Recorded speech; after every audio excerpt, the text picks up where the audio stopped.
Bien, bonjour à toutes et à tous. Donc, je vais vous parler un petit peu d'alimentation et de JO, mais avant d'introduire l'alimentation spécifiquement sur la période des JO, je vais quand même vous parler un peu d'alimentation, mais surtout de risques et de dangers liés à l'alimentation. Donc, je vais vous parler de dangers et de risques alimentaires, ce que c'est qu'une toxi-infection alimentaire, ce qui peut se passer pendant les JO éventuellement en termes d'alimentation. Et la conclusion, vous la ferez vous-même, mais je vous donnerai quelques éléments. Notion de danger et de risque, c'est assez facile, mais parfois on fait la confusion entre les dangers et les risques. On dit, tiens, j'ai été manger un kebab, je me suis mis en danger. Je fais un voyage en Inde, c'est peut-être risqué point de vue alimentation. Qu'est-ce qui se cache derrière toutes ces notions? Je vous ai pris l'exemple d'un requin et puis on le transposera après sur l'alimentation. Un danger, c'est une source potentielle de préjudice, c'est pas forcément un risque. Vous voyez que là, le baigneur qui est positionné auprès du requin sur la plage, il est proche du risque zéro. Alors, le risque zéro n'existe pas. Le requin peut toujours sauter sur la plage et puis mordre le baigneur. Mais enfin, on est proche de zéro. Par contre, dans la deuxième situation, on est vraiment dans une situation risquée. Et le risque, c'est quoi? C'est une probabilité. C'est la probabilité qu'en gros, le baigneur rencontre le requin. Donc, en termes d'alimentation, on dira que le consommateur rencontre le danger. Donc là, c'est un risque plus important et bien sûr, il y a des personnes et il y a des consommateurs qui ont des pratiques un peu plus risquées que les autres et qui aiment bien le risque. En termes d'alimentation, qu'est-ce que ça va donner? Ça va donner qu'au sein des aliments, on a tout un tas de dangers. On a trois types de dangers. On a des dangers microbiologiques. Donc ceux qui sont dans la biologie vont comprendre qu'on peut y retrouver des bactéries, on peut retrouver des parasites, on peut retrouver des virus qui sont portés par les aliments. Parce que les aliments proviennent de sources animales, proviennent de sources végétales qui sont elles-mêmes porteuses de ces microbes. On a également des dangers chimiques. Et puis dans ce bâtiment, on connaît bien les dangers chimiques, on va dire. Je vais juste en citer quelques-uns, des pesticides, des résidus de pesticides, des métaux lourds. Si on se réfère aux médias, vous avez entendu parler des PFAS récemment. Voilà, ça circule, c'est des molécules, c'est des perfluorés qu'on retrouve dans notre environnement, mais qu'on retrouve aussi dans notre alimentation. On a un consommateur, ensuite, qui veut bien sûr manger et qui veut manger des aliments. Bien sûr, des aliments qui contiennent le moins possible de danger, mais on a des événements qui vont moduler la probabilité de mettre en contact ces deux parties. Alors, ces événements-là, c'est des mauvaises cuissons, c'est des mauvaises conservations, c'est des denrées matières premières périssables qui sont de mauvaise qualité. Enfin, il y a tout un tas d'événements qui permettent d'augmenter la probabilité et qui conduisent à une symptomologie, alors qui peut être très basique, mais qui peut aller jusqu'au décès dans certains cas. Pour vous illustrer la réalité des choses et effectivement que dans notre vie, on peut être soumis à quelques épisodes toxi-infectieux. Bon, juste voilà, un panorama un petit peu de ce qu'on a rencontré. C'est une sélection depuis à peu près une quarantaine d'années en matière d'alimentation et de scandales alimentaires. Voilà. Vous verrez que derrière tout ça, on est plus dans de la production de masse, parce qu'effectivement, plus on va toucher des consommateurs avec de la production de masse, plus on va faire des malades et plus on va faire les unes de la presse. Mais quand même, on peut retrouver, et je vous invite à regarder la dernière, on va dire, c'est un épisode dans un restaurant avec, pendant la Coupe du Monde de rugby, c'est pour ça que c'est fait un peu de médias, c'était du côté de Bordeaux, et ça concernait un restaurant qui faisait lui-même ses conserves de poissons. Voilà, on y retrouve majoritairement du microbe, mais pas que. Il y a beaucoup de bactéries. Vous avez entendu parler des pizzas Buitoni, des chocolats Kinder, de Lactalis. Ça fait partie des derniers événements un peu médiatiques. Ce sont des actes non intentionnels dans la plupart des cas, mais ça peut être aussi des fraudes. Et vous avez entendu parler des viandes de cheval Spanghero dans les lasagnes de bœuf, ou éventuellement les œufs contaminés au fipronil. Ça, ce sont des fraudes, ce sont des actes malveillants, intentionnels. Donc ça existe. On a plus ou moins de morts. Le dernier épisode, Clostridium botulinum dans les conserves de poissons, c'était un mort. Si on prend d'autres épisodes, les graines germées de Escherichia coli, c'était 150 morts. C'est pas forcément les mêmes proportions.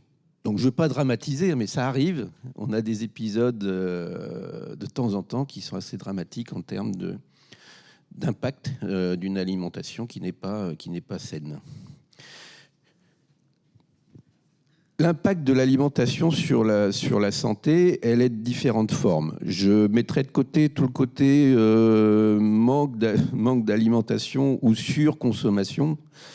En gros, la famine et l'obésité, qui bien sûr influent sur la santé, mais je ne rentrerai pas dans ce domaine de malnutrition. Par contre, le consommateur peut être soumis à ingérer lui-même ce qu'on appelle des produits toxiques, qui soient produits naturellement, comme on a des toxines qui sont produites par des bactéries. Par exemple, la toxine de Clostridium botulinum, qu'on appelle la toxine botulique, c'est une toxine de bactéries qui est une des plus puissantes rencontrées.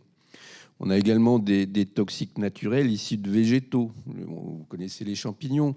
Bien évidemment, les champignons vénéneux, mais il y a aussi beaucoup de végétaux qui sont toxiques dans la nature. Et avec ces besoins de naturalité, de cueillette, on part à la cueillette le week-end, on ramène parfois des végétaux qui ne sont pas consommables. Et je vous invite à aller sur le site de l'ANSES pour voir la confusion des plantes en alimentation. Et vous verrez que c'est des choses qui sont facilement applicables aux cueilleurs amateurs, on va dire, qui se baladent dans les bois. On a aussi des poisons animaux naturels. Alors, moins sous nos latitudes, peut-être vous avez entendu parler du poisson fugu qui est mangé au Japon, voilà, qui peut être l'origine d'intoxination. Mais on n'a pas beaucoup d'autres animaux qui sont dans cette catégorie. Ou alors des micro-animaux qu'on appelle des petits mollusques planctoniques qui peuvent être contaminés, nos huîtres et nos moules sous nos latitudes. Et parfois, vous avez des interdictions de récolte d'huîtres et de moules sauvages pour ces raisons-là. Vous avez aussi des contaminants chimiques naturels. Bon, on va parler des PFAS, mais on peut trouver tout un tas de contaminants chimiques issus de l'activité humaine qui peuvent contaminer les aliments. On a ensuite des mécanismes avec des contaminations par des organismes vivants. Et là, on va parler d'infection. Alors, d'infection virale, d'infection bactérienne. Et cela va créer des désordres gastriques, on va dire, lorsqu'on va consommer ces aliments. Bien sûr, tout ce qui est parasites, virus, bactéries et moisissures.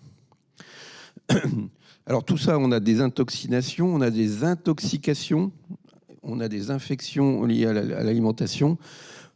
En général, quand on est malade, on ne sait pas trop au départ. Donc, on parle de toxi-infection alimentaire. Ça peut être à la fois toxique, ça peut être à la fois une infection.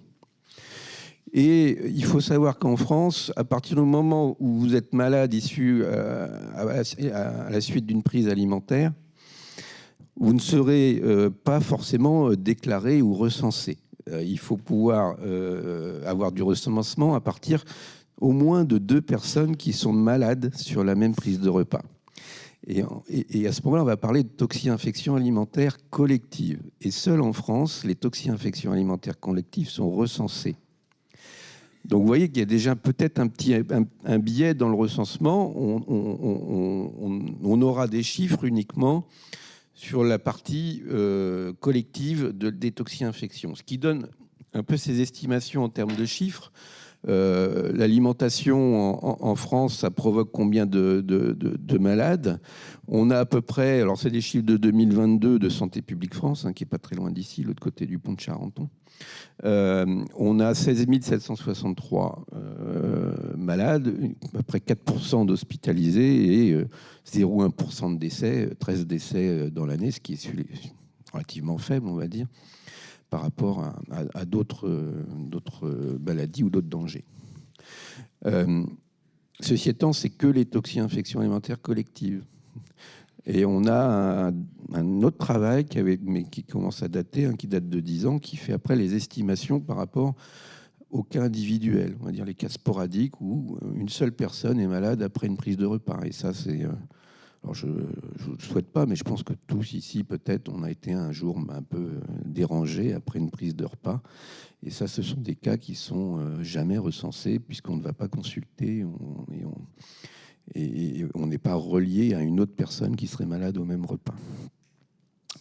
Donc là, si on prend une modélisation, en quelque sorte, estimer le nombre de cas sporadiques qui ne sont pas déclarés, on est autour de 1,5 million de malades par an, ce qui commence déjà à être un peu plus important, 17 000 hospitalisés, et puis on cible à peu près autour de 250 décès. Ça reste plus faible par rapport à la voiture, par rapport aux gens qui fument, par rapport à différentes pathologies, mais c'est quand même quelque chose. En termes d'organisation des services de l'État pour faire face à ça, on a l'habitude de dire qu'on est de la fourche à la fourchette, c'est-à-dire qu'on va être vraiment de la matière première produite par les exploitations agricoles jusqu'à l'assiette et ce que l'on offre aux consommateurs. Et tout au long de cette chaîne-là, il va y avoir différents contrôles. Il faut savoir qu'en France, on est en Europe, et en Europe, il y a une réglementation qui s'appelle le paquet hygiène, qui donne en primauté la responsabilité aux opérateurs, c'est-à-dire les agriculteurs, les transformateurs, les distributeurs. Ce sont ces organes qui sont responsables de la qualité sanitaire des aliments qu'ils mettent sur le marché. Par conséquent, ils ont une responsabilité de contrôle de ce qu'ils mettent sur le marché. C'est ce qu'on appelle les autocontrôles. Ils donnent un go sur la commercialisation ou pas de l'aliment qu'ils ont préparé. Ils donnent un go sur la vente ou pas des aliments qu'ils distribuent. Là, je parle des grands distributeurs. Les grandes enceintes de distribution font du contrôle des aliments qu'ils mettent dans leurs rayons. Les autocontrôles, ça représente 95% des contrôles, on va dire, des aliments en France. Les 5%, c'est des contrôles d'État, avec les moyens de l'État, et qui sont des contrôles ciblés. Alors, actuellement, il y a 3 ministères qui sont impliqués dans le contrôle des aliments. Le ministère de l'Agriculture, parce que c'est souvent des denrées agricoles, on va dire. Le ministère de la Santé, puisqu'on touche aux consommateurs. Et un petit peu le ministère de l'Économie au regard du secrétaire d'État à la consommation, ou qui englobait jusqu'à présent la DGCCRF, donc les fraudes, bien sûr pour déceler les pratiques frauduleuses en matière d'alimentation. Depuis le 1er janvier 2024, il y a la mise en place de ce qu'on appelle une police sanitaire unique, qui est un transfert de ce que faisaient les fraudes en matière d'alimentation vers le ministère de l'Agriculture. Quelque chose d'un petit peu plus centralisé.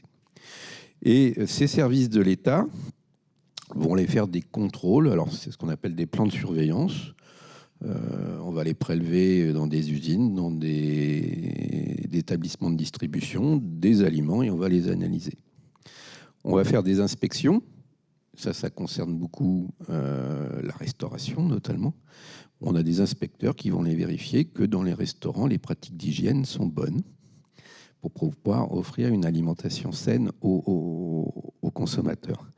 Puis malheureusement, on va aussi avoir des investigations, c'est-à-dire effectivement on a des gens malades et puis il faut essayer de trouver pourquoi. L'objectif, c'est de trouver le plus vite possible l'aliment responsable de ces symptômes-là pour éviter qu'ils continuent à circuler et être distribués aux consommateurs et qu'on ait de plus en plus de malades.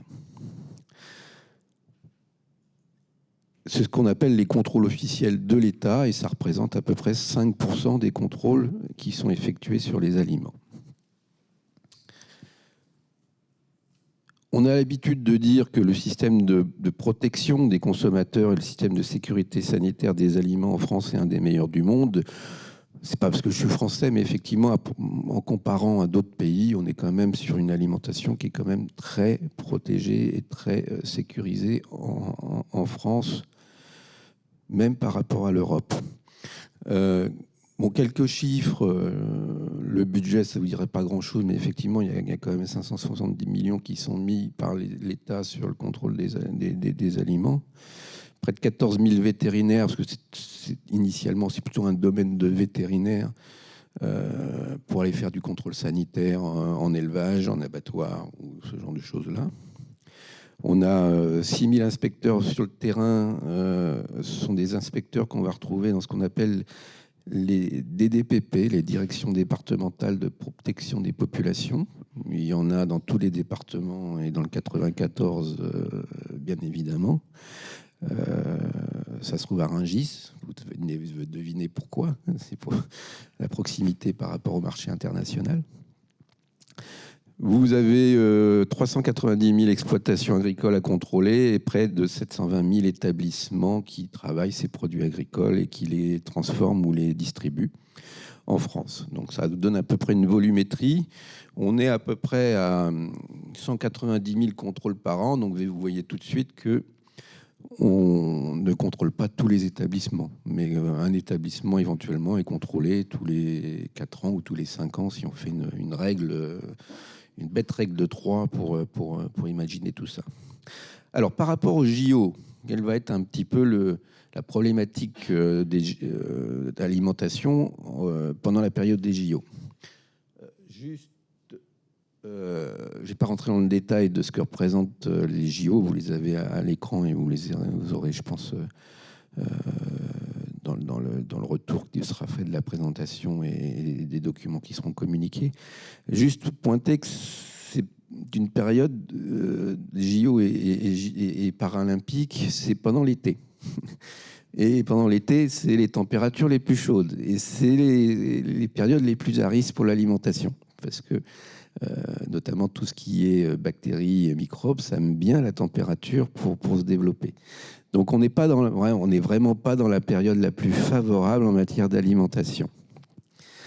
D'autre part, bon, il y a quand même eu une analyse qui a été faite par les services de l'État de quels étaient les différents risques pendant les JO. Alors, je ne vous ai pas tout mis, hein. Derrière, on va retrouver bien sûr les risques de terrorisme et tout ça. Je vous fais grâce de cette partie-là. Mais bon, il y a tout un tas de risques qui ont été recensés, cotés. Donc, vous verrez, hein, c'est les couleurs, on va dire, vert, jaune, orange et rouge. Et ce qui vous a intéressé, c'est plutôt ce qui est en couleur orange et rouge. Donc, vous verrez, il y a tout un tas de risques dits naturels et environnementaux qui sont recensés, dont on va retrouver la canicule, effectivement, on est en été en plus. Peut-être des gens vont souffrir des températures excessives. On peut avoir des atteintes au réseau d'eau potable, voilà, donc ça fait partie des risques forts identifiés. Il y en a plein d'autres. Alors après, un volcan en feu de forêt, c'est un peu probable, hein, vous voyez. Un tremblement de terre, c'est toujours possible, mais c'est aussi peu probable. Voilà, enfin, tout est une codification des risques. Vous avez bien évidemment les risques infectieux et on retrouve les TIAC et autres infections d'origine alimentaire individuelle. On y retrouve aussi d'autres maladies zoonotiques, West Nile. Vous aurez une présentation sur le West Nile après, qui fait partie éventuellement des virus qui peuvent circuler pendant les JO. Vous avez aussi tout un tas de maladies sur les chevaux, par exemple, qui vont faire les épreuves équestres et qui peuvent éventuellement apporter des maladies en France qu'on ne trouve pas chez nous. Donc, je crois que vous aurez également une présentation sur ce qui est fait sur la surveillance des chevaux. Donc, c'est bien référencé. Vous voyez que ces couleurs orange, alors ce n'est pas le risque le plus important, mais c'est quand même un risque important qui a été identifié par les organisateurs et les ministères pour les JO. Je vous passe d'autres risques, hein, des risques technologiques, bien sûr. On peut toujours avoir des explosions, on peut avoir toujours des attentats, on peut toujours avoir une qualité d'eau de baignade qui n'est pas satisfaisante, et tout ça est référencé. Pour la petite anecdote, ils ont trouvé une personne décédée dans la Seine ce matin au niveau du pont d'Alexandre III. Et certains humoristes qui disaient que c'était quelqu'un qui avait testé la baignade dans la... Bon, c'est la petite boutade. L'alimentation à Paris, qu'est-ce que ça représente? Juste quelques chiffres sur le nombre de commerces de bouche, on va dire, qu'on trouve à Paris, ce qui est quand même assez important. 7200 commerces de bouche, 13 800 restaurants. Et hors période JO, ou période exceptionnelle, on est à peu près à 8 millions de repas servis par jour. Qu'est-ce qui va se passer pendant les JO? On va avoir beaucoup de monde qui vont arriver. On va avoir des athlètes, des spectateurs, des journalistes, des bénévoles. Et on a, le MASA, qui est le ministère de l'Agriculture et de la souveraineté alimentaire, a estimé qu'on aurait 13 millions de repas à servir uniquement sur les sites des JO et uniquement pour les spectateurs, les volontaires ou les athlètes. 8 millions en temps normal. Alors, c'est 8 millions par jour. C'est pas 13 millions par jour, hein, c'est 13 millions sur la période. Mais il faut rajouter à ces 8 millions journaliers tous les repas qui vont être servis. On estime que, bien évidemment, les commerces de bouche vont être un peu en surchauffe pour pouvoir fournir l'ensemble des personnes qui vont soit visiter, soit aux épreuves, soit les athlètes.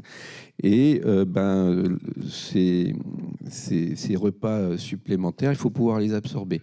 Or, un commerce de bouche, un restaurant, pour pouvoir passer de 10 couverts à 50, c'est quand même pas simple. Et on estime que derrière, il y aura sûrement des restaurants qui vont essayer de faire le plus de chiffres possible, plus de tables possible, et qui n'auront pas les capacités pour stocker correctement au froid, pour éventuellement préparer des aliments à l'avance. Et ça peut générer une augmentation des nombres de toxi-infections alimentaires collectives. Je vous ai mis le slogan des JO en matière d'alimentation, et vous voyez bien qu'ils ont bien mentionné saine. Après, bon, ils ont mentionné d'autres choses qui sont plus dans l'air du temps. Mais en tout cas, c'est bien, ils veulent bien une alimentation saine. Pour conclure, voilà, vous ferez votre opinion vous-même. Mais en tout cas, c'est une problématique à bien identifier. Et vous avez peut-être pu voir, il y a une semaine ou 2 semaines, le ministre de l'Agriculture, Marc Fesneau, qui a fait une inspection de restaurants avec ses services. Et tout ça est paru dans la presse. Ils ont bien noté, je vous ai mis juste les déclarations du ministre, que les toxi-infections alimentaires étaient un des plus hauts niveaux de risque qu'ils avaient identifiés pendant les JO. Pas seulement parce que ça va faire des malades, mais parce que ça va un peu attaquer la réputation de la France. Voilà, il y a un côté image aussi très important. Pays de la gastronomie, si on vient au pays de la gastronomie et qu'on repart avec une gastro, ça n'est pas très favorable pour l'image. Donc, il y a vraiment l'idée de bien protéger. Et ils ont notamment porté un axe très fort sur le contrôle des restaurants en remise directe. Alors, on entend par là tout ce qui peut être boulangerie, food truck, les marchés, voire les ventes sauvages d'alimentation. Et pendant les JO, il y aura sûrement des petits stands de vente sauvage d'alimentation, ceux qui font cuire les merguez, qui font des hot dogs, des sandwichs, voilà. Et là, il y a un accent très fort que le ministère a voulu porter sur ces établissements pour augmenter le nombre d'inspections. Et par rapport au nombre d'inspections nationales, si vous avez bien noté, qui était à peu près autour de 190 000, ils veulent atteindre spécifiquement pour ces établissements 100 000 contrôles avant les JO. C'est quand même assez important. Il y a eu pas mal de renforts à ce niveau-là. Alors, je ne dis pas, voilà, vous ferez votre opinion vous-même. Est-ce qu'on est bien protégé au niveau alimentation pendant les JO? En tout cas, c'est quelque chose qui a été bien pris en compte par les services de l'État. Et puis, le risque zéro n'existe pas. On verra ce qui se passe. On est mobilisé. Pour ce qui est de notre organisation, l'ANSES, on a des laboratoires qui sont d'astreinte pendant toute la période des JO pour pouvoir analyser les aliments contaminés. Voilà, je reste là, je vous remercie et je suis à disposition pour vos questions.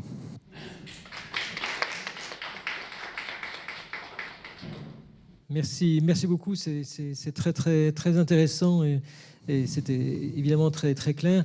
J'ai une question de détail et puis une question qui porte plus sur la notion de risque. La question de détail, enfin, qui n'en est pas une, c'est vous allez passer la France va consacrer deux fois plus que les 570 millions habituels pour les contrôles si on les double, c'est ça ou...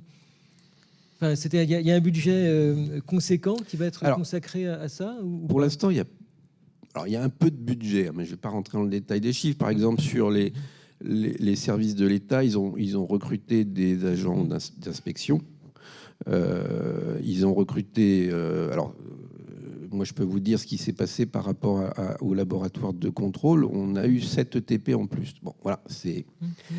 Est-ce que c'est beaucoup? Est-ce que c'est pas beaucoup? C'est un chiffre qui permet de dire qu'il y a un petit effort sur le soutien des organes de contrôle pour cela. Il y a eu plus de recrutement en DDPP pour faire des inspections. Mais en termes de moyens pour faire des analyses, pour l'instant, à part l'humain, on n'a pas eu plus. Mais il y a une volonté de tous les services de l'État de faire remonter en centrale ce que l'on va dépenser pendant les JO spécifiquement, à la fois pour de la comptabilité analytique et dire à la population combien ont compté au final les JO, y compris jusqu'à l'augmentation des contrôles. Et peut-être, pour des établissements qui ont été fortement impactés par les JO, peut-être une rallonge budgétaire, c'est ce qu'on espère en tout cas, liée spécifiquement aux dépenses que l'on a engagées pour les JO. Mais là encore, c'est compliqué dans le sens où on se prépare, mais si ça se trouve, et on espère, il n'y aura rien. En tout cas, la préparation coûte cher, quoi qu'il arrive. Une question sur la notion de risque. Vous avez déjà évoqué le risque sismique. Donc, dans d'autres domaines que celui de l'alimentation, comme par exemple le risque sismique, alors la définition du danger, hein, c'est la même, mais le risque, c'est plutôt le produit en fait d'une probabilité d'occurrence, ce que vous indiquez, par le niveau ou le coût des dégâts occasionnés, des conséquences. Voilà. Ici, j'ai l'impression que cette dimension-là n'apparaît pas. Alors, ça apparaît dans votre discours, mais... Elle apparaît, elle est cotée, et normalement, elle doit grader l'intervention des services de l'État. Hein. Là, bon, c'est un exemple. Hein, je ne vous ai pas mis tout le déroulé du travaux, mais effectivement, on va être sur un tremblement de terre, on va être sur une probabilité très faible. Et puis une gravité qu'ils ont coté modérée, on va dire.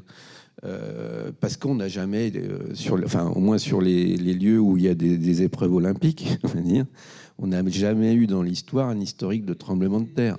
Voilà. Et peut-être côté de Marseille, mais c'est pas... voilà. Mais tout ça a été recensé, ça fait partie à la fois des dangers qui sont recensés, une cotation après de la probabilité et de la gravité. Ce qui fait que derrière, on sort plus ou moins rouge ou jaune. Hein. C'est la façon d'aborder l'évaluation du risque. Donc, sur l'alimentation, il y a bien effectivement une prise en compte des conséquences. Oui, tout à fait. Oui. Là, on est en importance, on va dire. C'est-à-dire que c'est effectivement quelque chose qui peut arriver et c'est quelque chose qui peut être grave.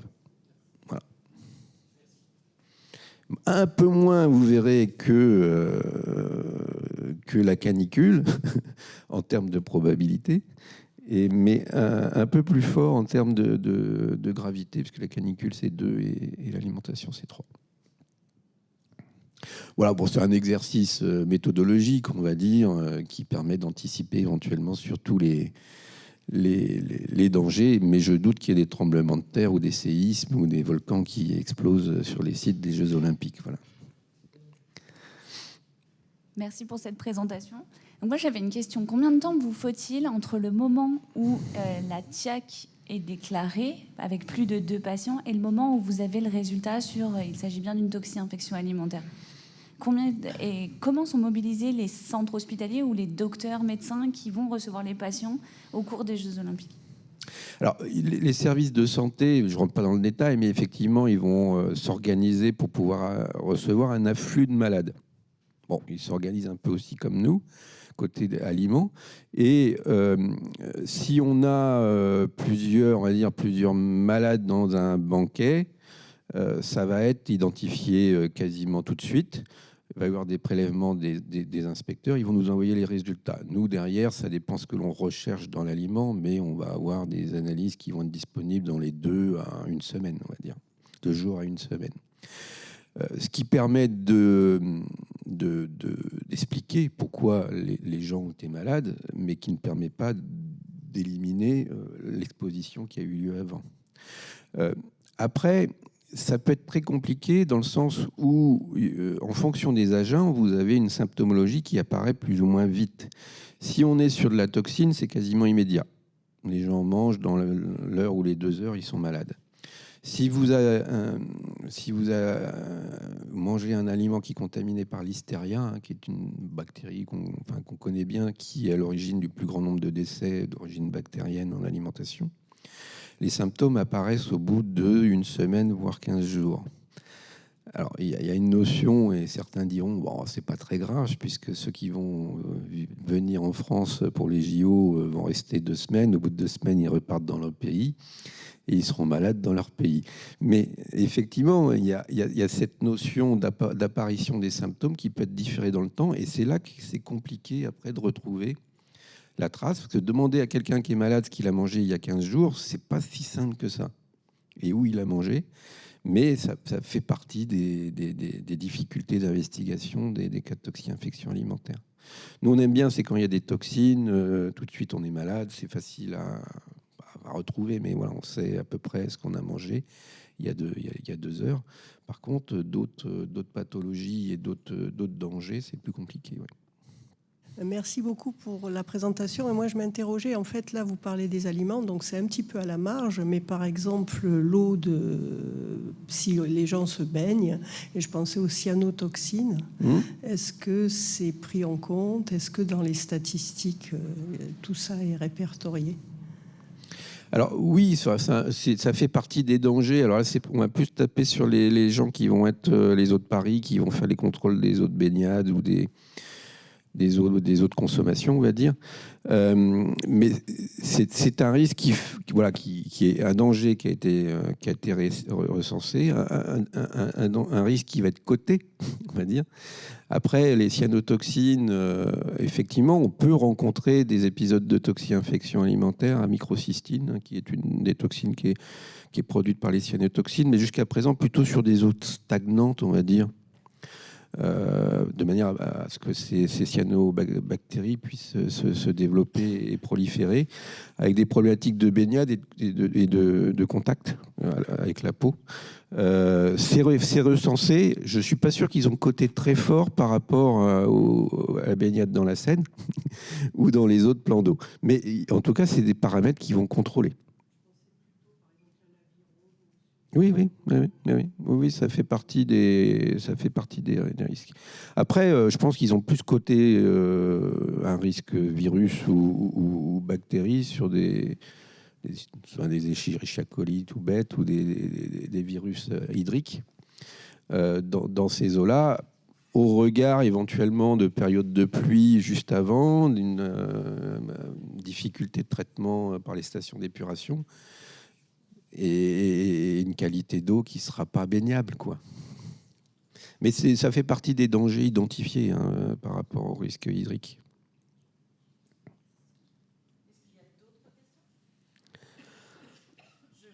Merci à vous.